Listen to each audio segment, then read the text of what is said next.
Yeah, I do have an update about that sign, distress of nations with perplexity, the sea and the waves roaring, because I'm committed to not falling flat on my face like I did with the first sign, the sign of sun, moon, and stars, the Revelation 12 sign.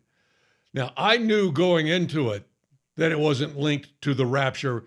I knew a lot of people saw that link. I didn't. I'm not patting myself on the back because I didn't see that, but I didn't see really what it was connected to. And so after it happened, I did this. I don't know, and moved on. If I had been living 2,000 years ago, there's a good chance I could have been the fourth wise man or a wise man in training who decided not to go with the three wise men heading off to see the Messiah. Now, I think I'll just hang back on this one, guys. Yeah, it's me off to the side. Have a good trip. No.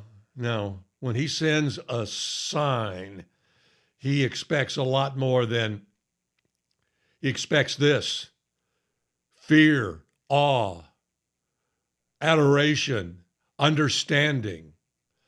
He did not get that from me on the first sign. And a lot of you failed as well because we just could not figure out, why did we see that? Why did we see that? So I want to get to the update. I'm committed to watching this next sign, distress of nations, very carefully. But a couple of comments I want to respond to first. Someone said, Stan, have you thought about that maybe the sixth seal should be at the very end, along with like the seventh bowl, because they have some similar language at the very end? So you weren't paying attention at all to anything I've said about the sixth seal.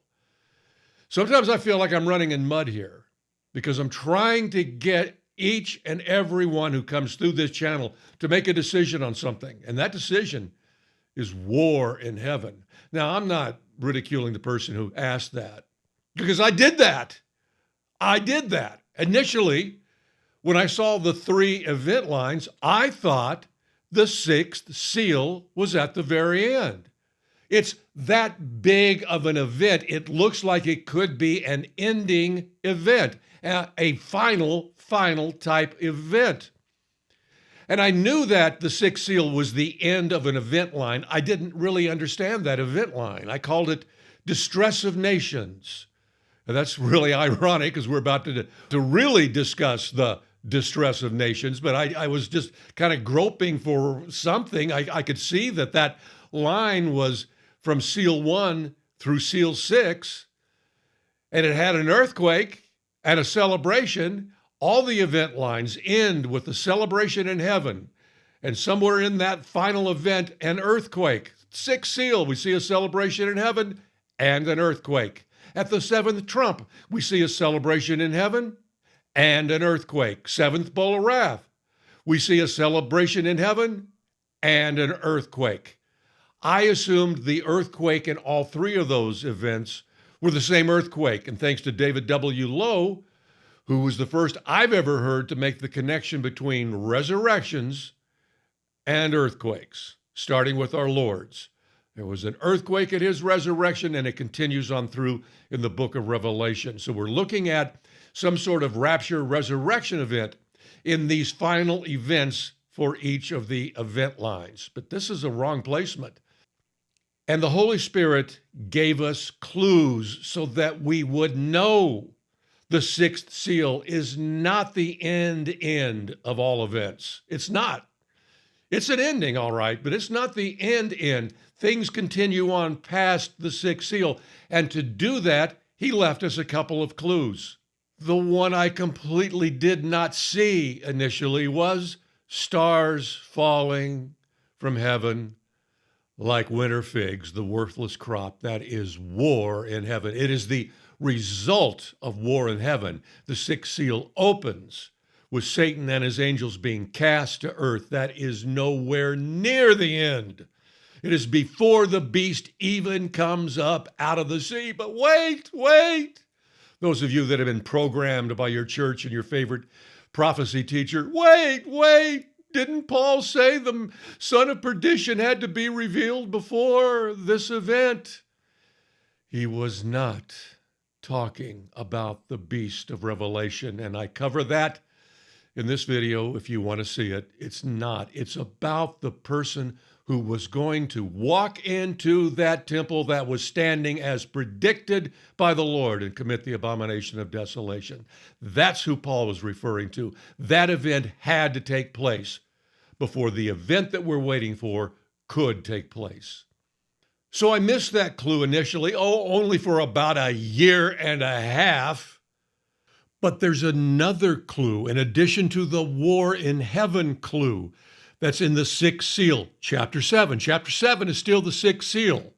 Shouldn't have been a chapter break there, but thank you very much, Catholic Church, for sticking one right in the middle of the sixth seal. Anyway, after the sealing of the 144,000, we are told an angel comes and tells these other angels, they're all good angels, because the bad angels have just been cast out of heaven and down to earth. A good angel is talking to some other good angels who are standing by to harm the earth, the sea, and the trees. He tells them, don't harm the earth, the sea, and the trees until we have sealed the 144,000.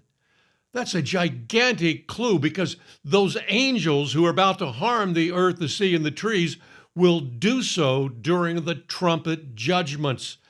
That was put there for our benefit, and it just appears that the church refuses to acknowledge this amazing clue, which tells us the sixth seal must go before the first trumpet sounds. Has to. There's no other choice. So when I made this very important video, let's move the sixth seal, that's when things started falling into place. And when I moved it into its right location, I thought to myself, well, look how close it is to war in heaven. Isn't that interesting? Oh, wait a minute.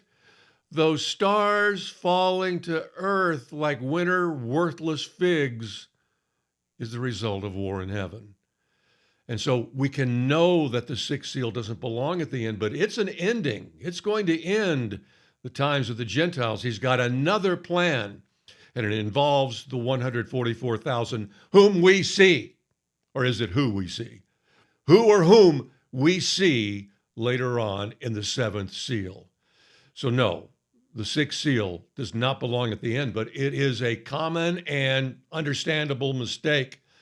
But as long as you understand that war in heaven is embedded in the sixth seal and embedded in the coming in the Olivet Discourse, these mistakes will go away. You've got to make a decision. Are you going to receive the information? Is this or is this not war in heaven? If it's war in heaven, then you can rest assured this coming is not at the end where he throws the beast into the lake of fire. This is way before that. This is a church age event, and the church does not see it. I had someone say, I wanted to give one of your videos to the pastor, but I was told it had to go through an elder first. An elder had to screen the video before they sent it on to the pastor so they don't waste his time. Okay, so she gave it to an elder, and he came back and said, no, this guy's pre-trib. I am not. I am not. I am the rapture at any moment. Yes, I do believe there is a rapture of the church way before what the church calls the second coming, but it does not line up with what the pre-trib rapture people teach. But yeah, I believe in a rapture of the church before the end, and that rapture is soon to come. And I think he told her, and the pastor is post-trib. Okay. Once you know that Jesus is talking about war in heaven right before he shows up, that destroys the post-trib position, destroys it. But he doesn't know that. He either doesn't know, that pastor either doesn't know that this is war in heaven, or he has considered it and decided, no, I'm not going with that. I'm not going with that. And that's what they do across the board. They throw this out. And anyway, this is the reason we're in this situation. We didn't have any support from the church on the Revelation 12 sign. If they had been on board, then they would have been watching for the signs, but they were not, because they had disregarded the Olivet Discourse in terms of it being important and relative to the church age. They had pushed it off and said, no, war in heaven will not let you do that once you embrace it. And some of the silly things that the church believes in and the people who go to church believe in will go away as soon as you commit to that teaching that the Lord is coming at the conclusion of war in heaven, and he's coming specifically for his church. Someone else, this was a couple of weeks ago, had new to the channel, and he said some of his friends said he should go back and watch the early videos first and then kind of go through it that way. Yeah, okay, that's fine if you want to put yourself through that. But let me tell you what's going to happen. If you go all the way back, almost 3 years now, you're going to see, what is the date today? Oh, I just now realized. This is April 14th. This is the actual third anniversary today. I didn't realize that till right now. Interesting. If you go back 3 years from today, you will see that I was a lot more entertainment oriented. Hey, let's have some fun and learn some Bible. As these things started coming in. And as these things started coming in, and especially after I understood that the sixth seal, where it belonged and what it was connected to, a lot of that frivolity went away. I love sense of humor and all of that. That's great. But you got to dial it back when you're talking about something this urgent, this imminent, and this important. So you're going to see a lot more lightheartedness in those videos. And you're also going to see that I was a little bit dismissive of the Revelation 12 sign early on. I mentioned early in those videos, look, I believe the Revelation 12 sign. I think it was a sign from God. I lean in that direction. I just don't know exactly what it stood for. But when you get the sixth seal into its proper location, then you see what is happening. The Revelation 12 sign was to warn us, war in heaven is coming.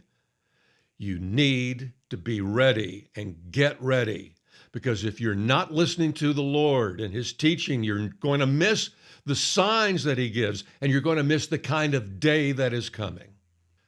So we've seen the sign, sun, moon, and stars. Will we see more sun, moon, and stars? Yeah, maybe. I don't know. We'll never see a more pertinent, important sign than the Revelation 12 sign.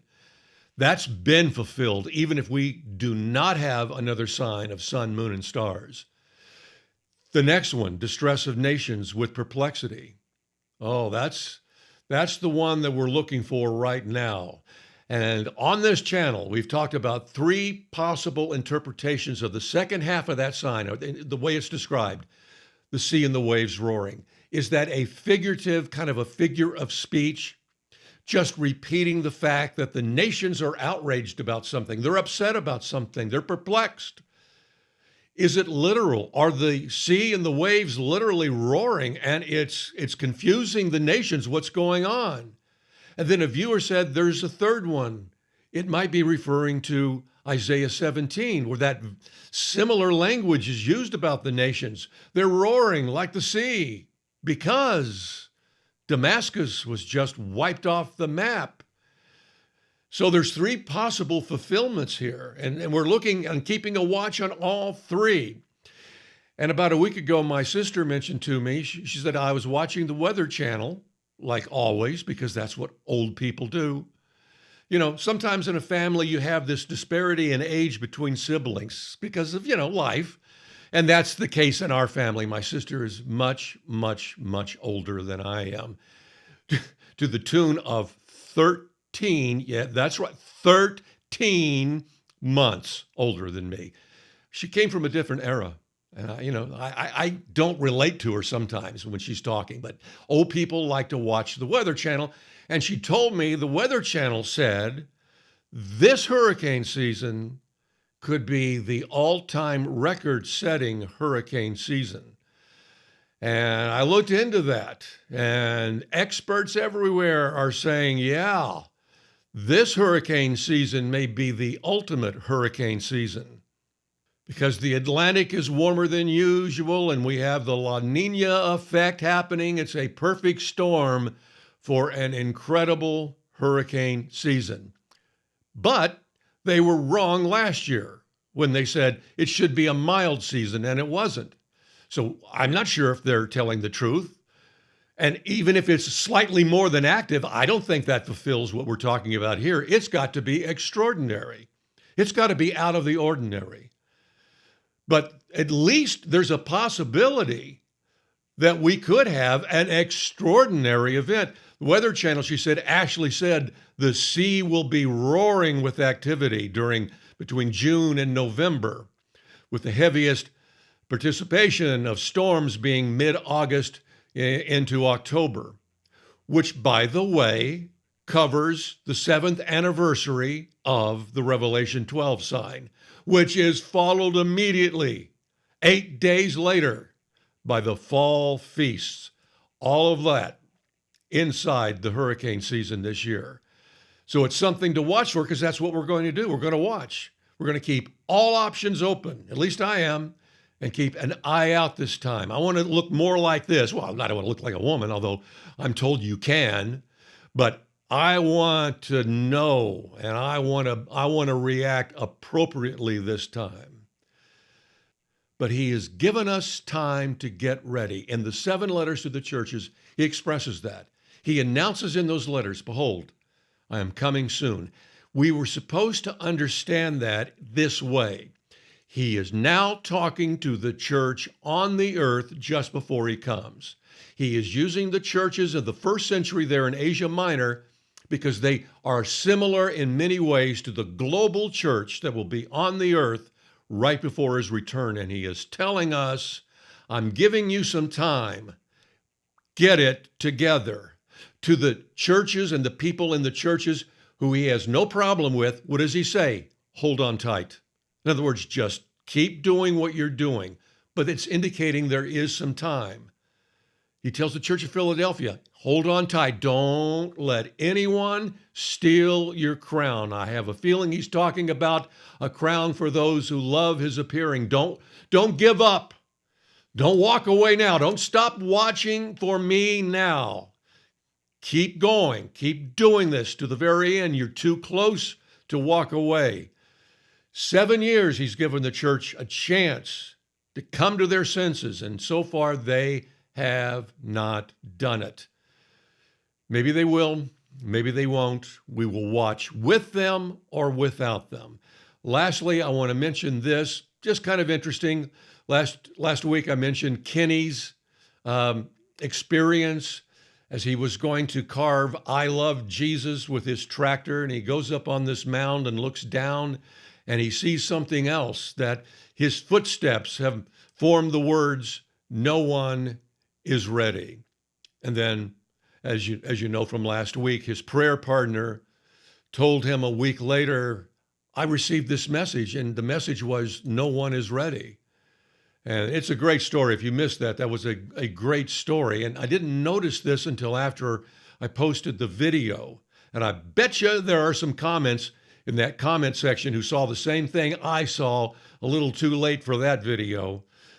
But there might be a hidden message. There's no doubt that the message is no one is ready. That's how it's written in Kenny's comment. No one is ready. That could also be seen as number one is ready. And number one would be the King of Kings and Lord of Lords.